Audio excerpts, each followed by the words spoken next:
my entrepreneur days started when I was like 15 years old, when like some cheerleaders didn't want to buy drugs from like the real drug dealer. So I'm like, oh, I'll sell them weed, no problem. So I was turning a profit. And I'm like, that's when I became an entrepreneur. You know, that's horrible. It's a horrible story. But it's like, I think if you're an entrepreneur, it's just you're made different. We're the doers, right? But I think that sometimes in our go, go, go, we think that the things that we do, that defines us. I think that once you hit a certain level, you realize, that's not going to define me either. And so for entrepreneurs out there, if you're like, should I do this? Should I do this thing? Should I? You can sit and should till you're 90 years old. But until you take a step, you will never have clarity. And when life takes its pound of flesh out of you, when you got kids struggling with health or a marriage issue or a financial issue, you lose your confidence. It's human nature. But at the end of the day, that confidence is still in there. It's just jaded because of mindset, conditioning from parents. Everybody's story is different, but the human experience is the same. We all struggle with the same guilt, shame, fear, and we have to deal with them. And so helping people heal and find their truest self-image and their identity, that's my jam. Welcome everyone to an awesome new episode from Vetted Homes. I am so excited today. Today is an extremely special guest who, we'll go way back, but I've known since third grade, and a woman, Dani, this is Dani Sumner, by the way. Hey. Welcome, Dani. I wanted to say one of the reasons why I wanted to have her on is she's the type of person that you want in your corner. A woman that once you leave talking with her, you have felt encouraged, you've been challenged, you've laughed your booty off, and truly have been just encouraged and spurred on to do the next best thing in your life, the next right thing. So it's a friendship that I truly treasure, but I'm just so excited to have her on because she is such a gift to the world, and I'm so excited to share her with you all. So Dani, welcome on a podcast that I have. How can you even believe I have this thing going on? Actually I can 100%. Are you kidding me? You're Kellie freaking Davenport. Like yes, I can totally believe it. And I think Mrs. Galbraith from third grade would be so proud of us that we got our lives together and that we're actually trying to help people. So, we're not in the corner of the room because yes, me and Courtney, our other friend, for sure spent the majority of our days on timeout in the corner. 100%. And that kid, what was his name? Michael Loveless? Michael Everlove. Oh, Everlove. Loveless, Everlove, whatever. We spent a lot of time in timeout. Yep. Good but look at us now. I know. We're using all those giftings to do radical, cool things. Yeah. So I would love to, let's jump in. Let's talk about what you do, share about your amazing Holy Mess podcast, and I'll let you have the floor. Go ahead. Yeah. Oh my gosh. Okay. Well, actually I was thinking about it earlier. So Kellie, we literally go back third grade. I moved from New York, and so I have a podcast. I'm a recovering alcoholic. Like there's a whole thing to it. I, help people transform their lives because Jesus has radically transformed my life. But Kellie, I was thinking about it this morning, and I don't even know if you remember this story, but I was about 3 weeks sober, and nobody knew I was an alcoholic. Nobody knew I had these deep struggles, and I was like just secretive with all of it. And I just began kind of reconnecting with old friends, and Kellie was like at the top of the list.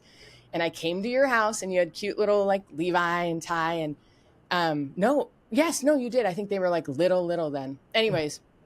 Yeah, Ty was a baby, and I just shared about my struggles. And I was about 3 weeks in, and, if anyone's ever had to recover from an addiction, you're still kind of itching about 3 weeks in, and you're still like, you're physically craving that addiction, because I think addiction is more than just a physical, it's a spiritual, emotional, mental, it's a whole thing. But I was just struggling, and I shared with you openly, like, I got to stay sober, but I'm not sure how I'm going to stay sober. And I'll never forget, you were like, let me pray over you and let's just ask God to take it. And I was like, Kellie, I believe in prayer. Like I do. And I believe in prayer. I'm a prayer warrior, but I was like, I just don't. Okay. I mean, you can try. And I'll never forget, we sat on that corner couch in your house right by the fireplace, and you put your hand on my leg and you prayed. And you guys, I swear to God is my witness. It was one of the most miraculous things in my life where I actually felt the craving go away in that moment. And I can't say I've been craving free for 14 years as I've been sober, but that moment changed my life radically. It made me believe. I already believed in the power of prayer, but I just wasn't sure God would do that for this thing. And And it's been such a journey since then. But that moment, Kellie, I just thank you for your faith to like, let's just pray. And I was like, and I think back, we have so many memories together, but that is one of the like sweet, powerful ones. The other memories are usually us laughing and making fools of ourselves. But that was just a powerful moment for me. So thank you. Yeah. Thanks for reminding me of that. I forget about that stuff. So it's encouraging to hear, even just in hard seasons where we're praying for things. It's so much easier to pray for somebody else, I feel like, and believe big things for other people. And a lot of times it's harder to actually believe that God wants to do it in our own lives. So, well, and that's why we need each other, right? And I think that's one of the things. I think back to our friendship and the years, and we're blessed because I think most people don't have those relationships. The other thing that we're unique in that, like, I only have a handful of friends from back then that I'm still like really connected with, because so many people from the past want to just keep bringing up your past and reminding you who you were, where somebody like Kellie is like reminding me who I already am and who I'm going to be.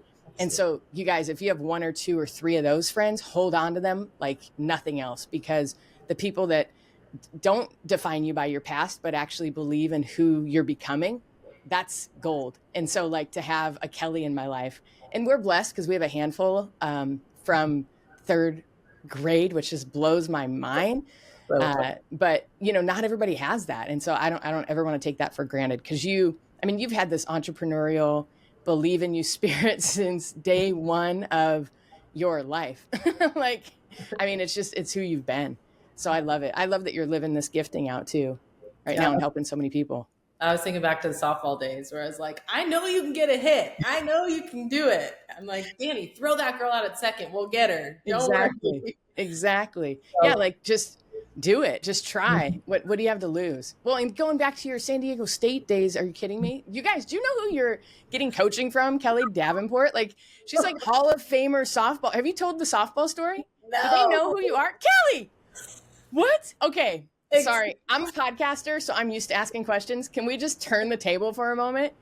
Kellie friggin' Davenport, share your story. Not only softball, but your kids, your marriage, your life. Like, okay, tell us the softball story. Do we know who we're dealing with right now? I can't tell the story. Where's Jason when I need? No, you need to tell the story. She's a Hall of Famer softball player. She's still I'm not in the Hall of Fame. I am not in the Hall of Fame. You're not? Did have some really fun. You hold the records. You were a killer. You were amazing. You were an amazing softball player. Oh, thank you. It was a lot of fun. It was a lot of fun. And I met my husband there, who I think it's the coolest story is that he proposed on home plate, senior year, my very last home game. I had no idea. And I'm a planner. I know what's going on. I know all that's happening. Apparently I didn't know this. And he figured out a way to get my ring borrow money from a buddy to buy it from a pawn shop. It's crazy. And I would have taken a ring pop from this man. I didn't care. It was amazing. So for sure. Yes. So when he actually had the microphone, he walked up to home plate. I was like, finally, you're singing the national anthem. I'm like, you've been playing guitar, whatever,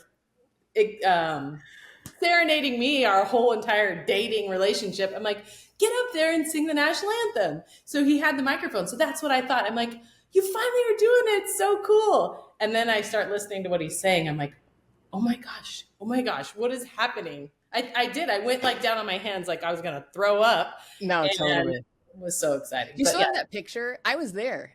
Gary and I came down for it, but you should post that. Pally was there.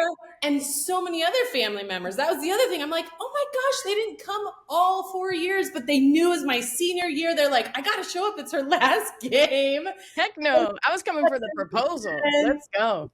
It was so fun. I mean, you've been to other games too, but it was such a sweet, sweet moment. But anyways, I scored an amazing man from all that. So. Well, you guys are an incredible team.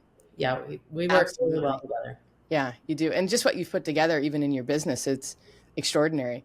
And I remember when you were doing this on your own, you guys were talking about like, everybody else has to know what we're doing. And, and I was kind of like, I don't know, this is like the best kept secret. Are you sure you want to share it with everybody? Right. And I'm an entrepreneur, but you were like, no, people need to know, like, this is too good to keep it to ourselves. And I'm like, more power to you. And look at you, built a little empire and helped so many people. It's incredible. And it's amazing to watch it unfold.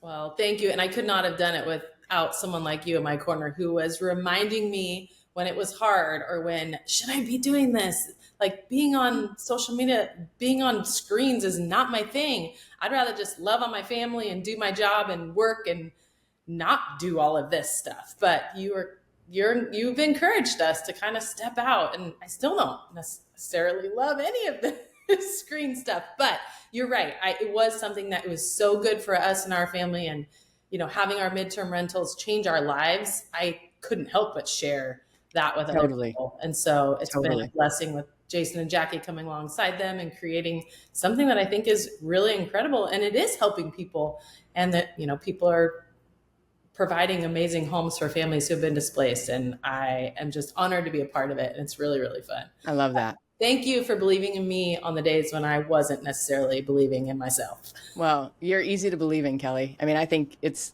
been written in the stars since day one. I mean, the Lord had a plan. Mm-hmm. And so I think it's beautiful that you're stepping into who you were made to be, and it's fun for the rest of us to watch. And it's amazing too, because I know how important like family time is to you guys, especially with Levi's health and just the things you guys have been through as a family, which is just extraordinary.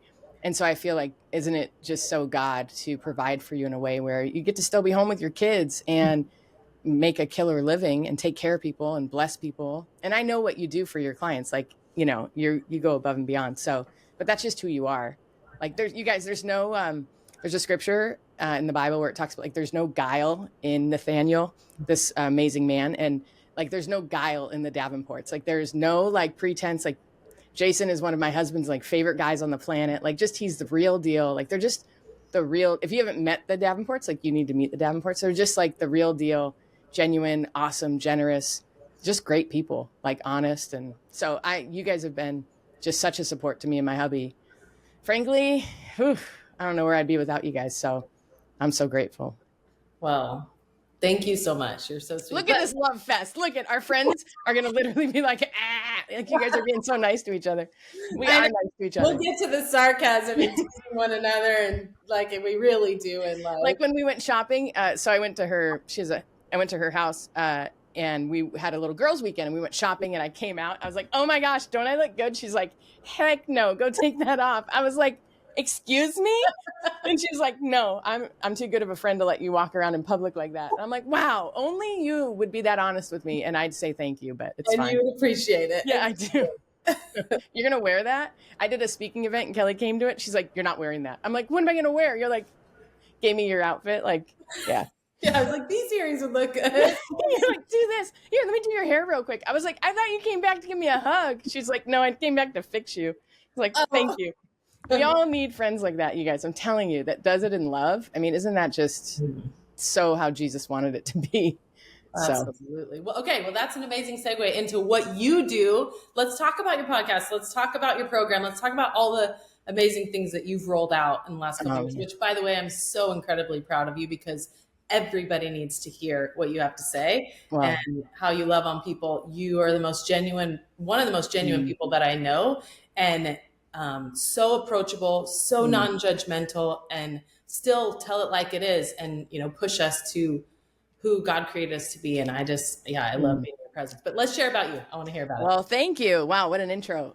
So I'm Dani Sumner. I have a podcast called A Holy Mess, and it's been so fun. We really just started it as a way just to minister to people and kind of throw it out there and see if it would take off, and it did. And I'm super grateful for just kind of the small platform that God has given me to speak into people's lives. But it's just for those of us that have been through stuff and life didn't quite turn out like we thought it would when we were 22 and we were going to like be astronauts and change the world. And so A Holy Mess just talks about how we can have messy stories, a messy life, but we're also holy beings set apart to do something. And while we have breath in our lungs, God's not done. So we're not done. So let's go. So I work with like driven high achievers, kind of workaholics, like burnt out people who just know that there's more for their life and they want to find the more, but they're struggling like with regret or shame or just exhaustion, or just they find their being, their identity and like what they do, not who they are. So we just kind of unpack all that stuff. So yeah, I've been doing it for a few years now and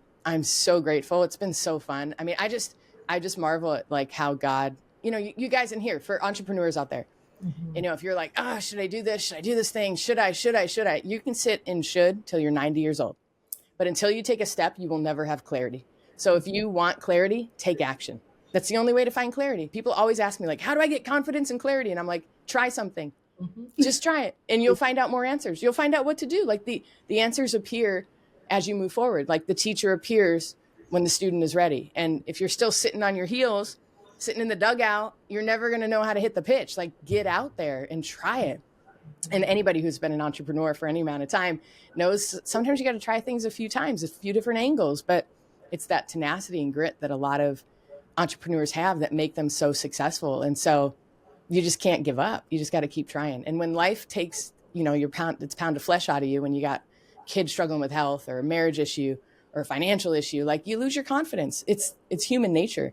But at the end of the day, that confidence is still in there. It's just, it's shaded or it's jaded because of mindset, heart set, conditioning from parents. Who knows what the reason is? Everybody's story is different, but the human experience is the same. We all struggle with the same guilt, shame, fear, and we have to deal with them, and you can't avoid them. You can run from them for a little bit.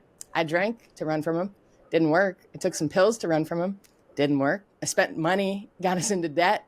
Didn't work. Like, until you start dealing with your stuff, you know, you'll never outperform your own self-image. And so helping people heal and find their truest self-image and their identity, that's my jam. So yeah, but friends like Kellie help me do it. I mean, Kellie, I think about the same thing. I wouldn't be doing this without your constant encouragement and just your belief and all of that. So you guys, man, we weren't meant to do this world alone. So find your people, and they can be virtual people. So watching Kellie's YouTube channel, let her be your people. Like it doesn't have to be somebody that you sit and have coffee with twice a week. It can literally just be people that encourage you, that spur you on, that remind you who you are. Because this world, they want to take it out of you. They want to tell you everything you're not. People in our past, family members want to tell us what we're not, because maybe they're whatever, their issues, whatever. That's why we got to find the people that believe in us, and so that we can begin to believe again in ourselves. You wouldn't be here. You wouldn't be listening to Kellie's podcast or YouTube channel if there wasn't a bigger calling on your life. And so, yeah. Anyways, I love entrepreneurs. They're my people. That is your people for sure, because you have such a gifting in pulling out what's in us that we know is there, but it's hard to believe, like, can I really do that? Or even my pride, I'll be honest. I'm like, I don't want to try that and then fail at it. But I've just learned it's like you said, if you don't take the step and like do the thing, you're never going to know or have clarity. And so those are times, like, I have failed more times than I would like to admit, but success has also come from that. And so I don't know anybody with true success that doesn't have a quote unquote failure. But here's the thing. I don't even look at it like failure anymore. I look at it like life lessons or business lessons. Like, I'm like, oh, chalk that up to a $10,000 lesson. Like, oh, well, like, it's just a lesson. Like, and it's when we feel like, man, everything's ho hum and down and out. It's like life is happening for us. We're on this planet.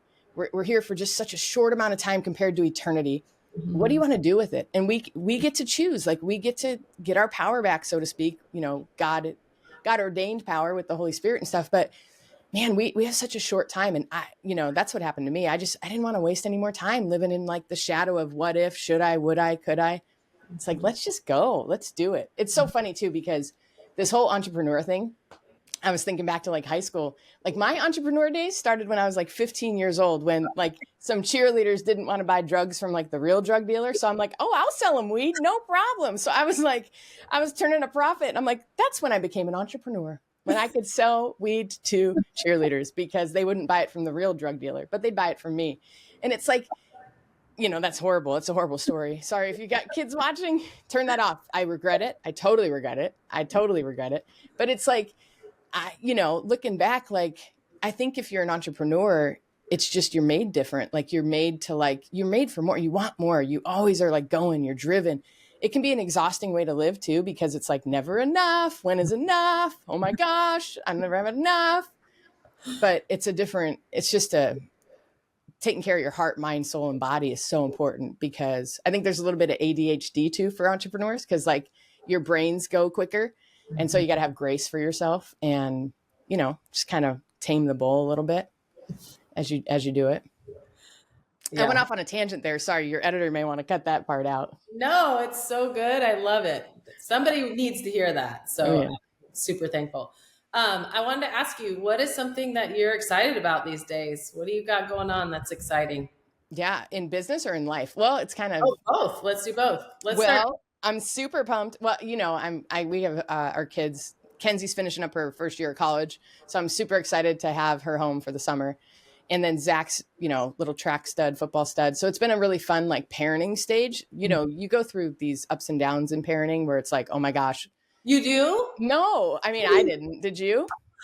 No. Kellie gets my text messages like, what do I do? Oh my gosh. This is the hardest thing. I think God's punishing me. He's not. No, parenting's hard. Oh, it is hard. Teens are hard. It's a hard season for teens, but so we're in a sweet season. So that's pretty fun. I'm pretty excited about that. And so just kind of going to enjoy the summer, and I've transitioned to do more one-on-one work with clients. And so it's freed up my schedule a little bit more. So that's been super fun. I used to do a lot of group sessions and that sort of thing. So we've kind of transitioned into more one-on-one. So it's been fun as like we've evolved my programs and stuff. So that's been kind of fun. So yeah. And Gary and I just got back from Hawaii. So like, I'm ready to go. We were supposed to record this 2 weeks ago, but I'm like, Kellie, I'm sorry. We're going to Hawaii. And she's like, no problem. Kellie's so gracious. So I'm grateful. What are you excited about?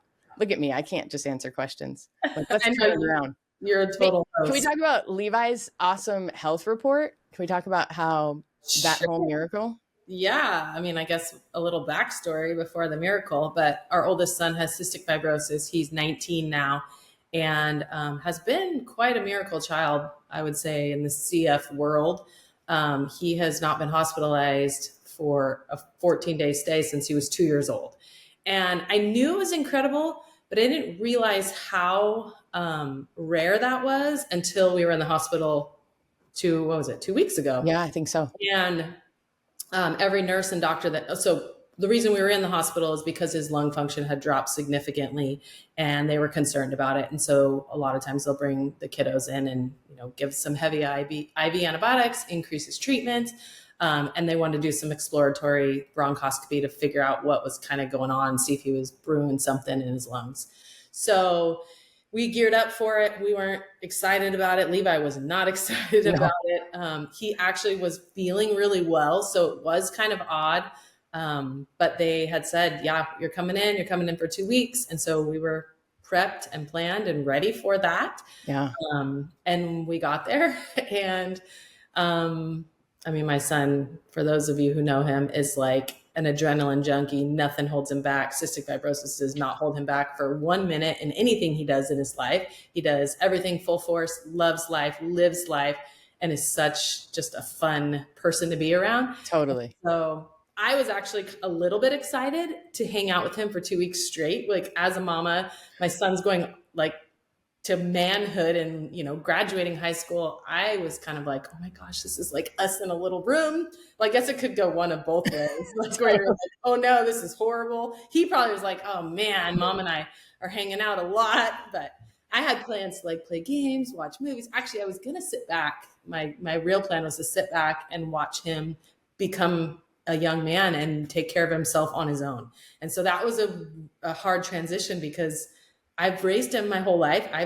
His whole life. I've taken care of him. That's been like one of Jason and I's like main focuses is helping him with his health.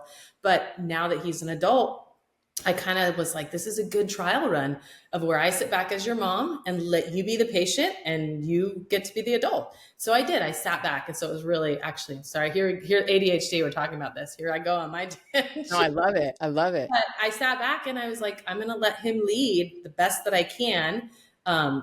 Just not only to let him learn how to be a man and lead well, without mom, chiming in all the things, but just to watch him. And so I did. I sat back. We got there. He was one of my favorite things was he was like, I'm going to cry. He was the sweetest to every doctor, to every nurse. He said, thank you. He said, please. If he was on his phone or doing something, as soon as they walk in, I mean, we've taught him this, but to watch it like without me being in check of like, put your phone away, or put that stuff away, pay attention, give him your eye contact. But they would walk in, he'd put anything he was doing down. If he had the TV on, he'd move it aside and he'd just listen and sit. And then they would leave and he'd thank them. They'd draw his blood, he'd thank them. I mean, every single person he thanked. I'm like, look at you, you're so sweet. But the story, to go back, is that, yeah, God was incredibly gracious. He went in one day, did some blood work, and then the next morning he had a lung function test, and his lung function had gone up dramatically from 5 days ago, or 5 days prior when he had tested it. And so they came back in, and I fought a little bit for him, because that's what I do. I'm like, so if his lung function's better and his labs look better, why are we here? Can we in a nice way? But do we need, like, what's the plan, basically? Yeah. And they kind of said, hey, he's doing great. You can do one of two things. You can go home, or you can stay for 10 days and do the IV antibiotics. And of course I'm like, go home. But I said, if it's best that he's here and needs this, that's what we want to do. And they were like, I think he can go home. And so less than 24 hours, of course, in Levi fashion, we somehow broke out of there. Of course. And so it was, an amazing gift to us and our family. But that's amazing. It is amazing. And Kellie, honestly, it's been like pretty extraordinary to watch you guys live out the cystic fibrosis thing for the last like 19 years. Because when he was born, you had no idea. He just wasn't thriving. I'll never forget, your dad called, because we had kids like right around the same time. And he's like, is Kenzie gaining weight? And I was like, she is, Cal, like she is. And so like, it was just like, and then when you guys found out, I remember like, that was a hard time. Like, how did you guys get through that time? And then let me pause and say, and then to see like how gracious and amazing and generous you've been these whole 19 years as you've walked through it, and allow all of us to kind of have a glimpse in and to kind of be a part of it and pray. And it's incredible. But how did you not like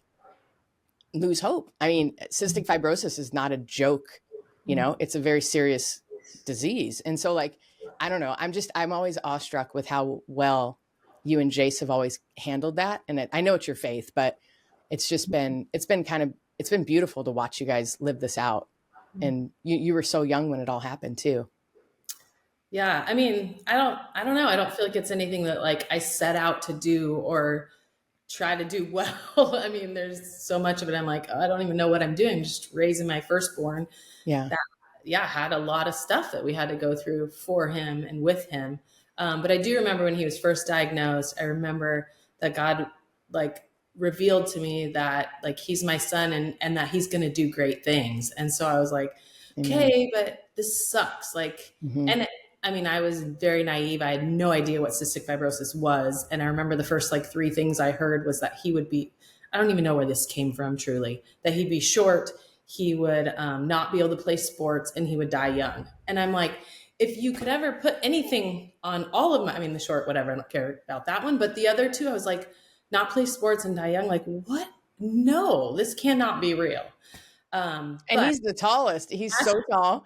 He's a phenomenal athlete. The kid is like a phenomenal athlete, and he's healthy. I mean, he's, and so he's thriving. It's just incredible. Yeah.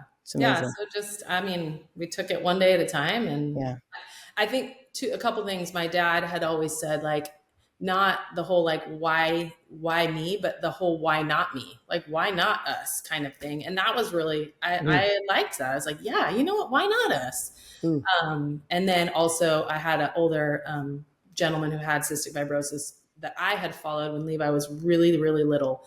And he said, my mom and dad treated me normal and like basically didn't allow it to stop me from doing anything. And that is something that I have taken and said, like, buddy, CF is never going to be a crutch. You can do whatever you want to do. And that's what he's going for now, is he's trying to be like a stunt man in the movie industry. That's what he wants to do. Like the adrenaline junkie. I'm like, oh great. I've had to worry about you for 19 years. And now you're a young man. Now I have to worry about all these other things, but it fits him to the T. Like that is what he's all about. And I'm excited to see what he does. And it's amazing. Won't let it stop him. And that is what he inspires us. I think that's also, I didn't realize how much he would encourage us and inspire us. And now, like we were talking a little bit ago to somebody, he's actually like our business partner in our latest midterm rental. It's amazing. So we bought a property and he's investing in it with us, and he's trying to, be smart. And I guess we have taught him something well, where I'm like, figure out how to work less. Go do the things that you want to do. Go have fun. Go adventure. But you got to have money to pay for all that stuff. So For sure. figure out a way to make money doing that and giving you time freedom. Totally. So that's what, for him, he's like, I kind of, not that he's into the real estate or into hospitality or any of that, but he's like, but he's into money. I know Levi. Paid sounds great. Like, I'd love to make a lot of money. Yeah, that's great. I'll be an investor. Good for However him. you start, right? And hopefully he'll, figure out what he's into. And that's amazing. I love what your dad said. I mean, seriously. And of course, Cal said this, which by the way, I love your dad. He's just such a sweet childhood memory, that man. For those of you that don't know, Kellie lost her dad a little over a year ago, and just crazy. But like, why us? But like, why not us? Right. And this is for like negative things in our lives, you guys, but also, okay, what about the positive things? What about like vetted homes? What about like investing in yourself and your business or whatever? And maybe real estate's not your thing. Maybe something else is your thing, but like, why somebody else? Why not you? Why not? I love that. I'm actually going to write that down. Thanks, Cal. Thanks, Kellie. Yes. I'm going to keep that. That's awesome. So good. So good. So in all of your work, I'd love to hear, cause you do work with a lot of entrepreneurs. What are some things? So our midterm rental hosts, they're all entrepreneurs. Like, I love it. They're like looking for side hustles, or some people are big time investors going in all in and doing all these amazing things. But some of us are just like, have one home and we're changing our lives by renting this out and getting income that we never had, or, 5 homes and being able to do all these cool things that we've never been able to do. But like with entrepreneurs, what have you seen kind of like holds people back? And then what have you seen just like spurs people on to any encouragement, I guess? No, that is such a good question. And honestly, this is one of the reasons why I love entrepreneurs, because they are hungry. Like, we're the doers, right? Like, we're the ones who are like reading the self-help books and we're going to figure this out. Like, we're going to figure this out. But I think that sometimes in our go, like, we think that like the things that we do or the things that we create in this world or the money that we make, like that defines us. And I think that once you hit a certain level, you realize, like, that's not going to define me either. And so one of the things I just encourage, especially entrepreneurs, because we are such go-getters and hungry and achievers and all of that, is really work on who you are, like your identity. What are your values? Like, have a value system. Like, and I don't just mean, Jesus first, family second, work third, but like, what's your filter? Like, what's your vision for your life? Who do you want to become? Who's in there that's birthing out of you? And so I always start with the end in mind. Like, what do you want to be remembered about? And then kind of work backwards. Like, how do you get there? Right. And I'm not just talking about monetary things, but like, I want to be remembered that I was an encourager, that I loved my family well, that I loved people well, that I saw people, that they felt seen by me, that they felt heard, And so I want to encapsulate those things. And so, but I had to deal with my stuff. So I always encourage entrepreneurs, like, you want to break the glass ceiling? You got to deal with your stuff. What's holding you back? And we all kind of begin to know. And sometimes we're like, I don't know where to start. One step, like, work on the things that are holding you back, because again, you will never outperform your own self-image. And so, and if you do, you're white knuckling it, and you're probably medicating, and you're probably not fun to be around.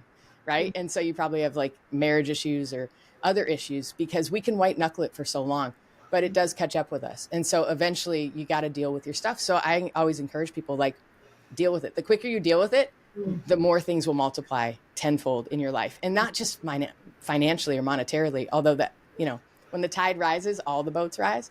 So like, we get better in one area, trust me, financially, it just gets easier. It just gets more abundant. It just gets better. And I'm not like a name it, claim it type person, but I do know, like, there's a lot out there, right? And there's a lot for us to experience: joy, peace, purpose. So the sooner we can like get our identity right, we can kind of just step into that purpose, step into that peace, step into that joy. That doesn't mean circumstances are easy or perfect. We lose people, we grieve, we struggle, we've got regrets that kind of haunt us at times we have to deal with, but there's just so much more. There's fullness. And so I don't know. I just am always like, if you're hungry for more, that means God's knocking on your heart and there's more for you. and you won't have clarity sitting on your tail. Like, you got to move forward and build people in your life. Like I always tell people, like, this is why we hire the mentors, the coaches, the therapists, the people that can be honest with us and be real with us and are one step ahead of us, right? I don't want to take advice from somebody's 3 steps behind me. I mean, because they might be able to help me in a different way, but like, if I'm going after something big in my life, I gotta have somebody who's in my corner, who believes in me, who's already achieved some freedom in that area, whether it be relational, personal, financial, all of that sort of stuff. So does that make sense? Yeah, absolutely. That's so good. I want you to share a little bit about your Feel Better journey. Ooh, one of my programs. All right. Tell us a little bit about it. Because I know there's someone out there listening who is like, oh my gosh. Well, first of all, I love Dani and bring her on more. That's what I know people are going to say. And second is, yes, I'm listening to her. I'm hearing like the tugging, the Holy Spirit's like calling on me to just, I don't know, inquire or find out more, or yes, I believe that I could do those things, but I need help. So let's talk about your. Well, yeah. So I have a couple. That's what your Feel Better journey is. No, yeah, no. I mean, but yeah. So I'm a life transformation coach, and I always believe like it's really helpful to like not just sit there and talk, like, but to actually have a formula. And I don't mean like, hey, do these 5 steps and you're going to be healed forever. But it's like, it's good to have a plan and a kind of like bumper rails or bumper bowling, where it just kind of catches you so you don't end up in the gutter. And so my whole heart with my programs is to help people like figure out what's actually holding them back, where to start. So you kind of like figure out where to start and then deal with those things head on.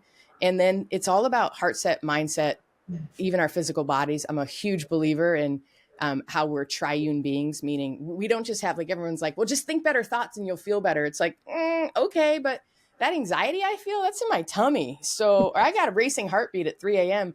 I wasn't thinking anything in 3 a.m. My body took over, my biology, my DNA. And so like, I'm a big believer in like healing our nervous system along with our spiritual walk with Jesus. And with that, we got to change our mindset and our heart set. And we're emotional, physical, spiritual beings. And so we've got to bring holistic healing to all of it. And for me, Kellie, just the Feel Better journey for me is helping people come back home to who they really are and who they were created to be before the world took its pound of flesh out of them, before they did stuff they regret that they just can't forgive themselves for, before they were betrayed or abused or all of that stuff. Like all of that stuff just, it makes the like windshield wiper on our car dirty. And it's like the Feel Better journey, or one of my programs, just kind of helps people clear it away, God willing. And I always tell people like, I don't have a magic wand and I don't have a magic pill, because trust me, I tried all the pills and there's not one out there. I tried them. They're not there, but you got to do the work, and it's the holy and hard work. And so, and there's a lot of people out there helping people. And I always just say, like, if you resonate with somebody and they're a day ahead of you, hold on, because they can help. And so I think that we can all just kind of get a lot of, healing from one another, doing life with one another. So that's the Feel Better journey in a nutshell. It's a 12-week program I walk through with people, and it's super fun. I love my clients. My clients become dear friends. So it's fun. I love it. Thanks. Okay. Friend. Before we wrap up, anything else you were like, oh, we've got to discuss this, or what should we discuss? Should I throw Kellie under the bus at all? I'm trying to think. Sure. What do you got? Oh my gosh. So many stories. Let's keep it real. I know, so many stories. I keep thinking of like Jocelyn, like I should be really funny on this thing, but I don't feel like I've been very funny. We have a friend who's like stand-up comedian funny. And so whenever I'm around her, I like kick it into high gear and I'm actually funnier. And so I'm like, dang it, I need Jocelyn in my ear, because I just let it fly. But let me think. I can't think of anything. Okay. Well, can you please tell people where we can find you, all the places? Yeah, for sure. So you can go to my website, www.danisumner.com/email, and you can join my email list. I've got a little, a little workshop thing for high achievers who want to keep the momentum going, but also find the peace. So if you're interested in that, but my podcast is A Holy Mess with Dani Sumner, and you can find it on Spotify. They're all over. I don't even know where they put them, but they're all over. You can find them there.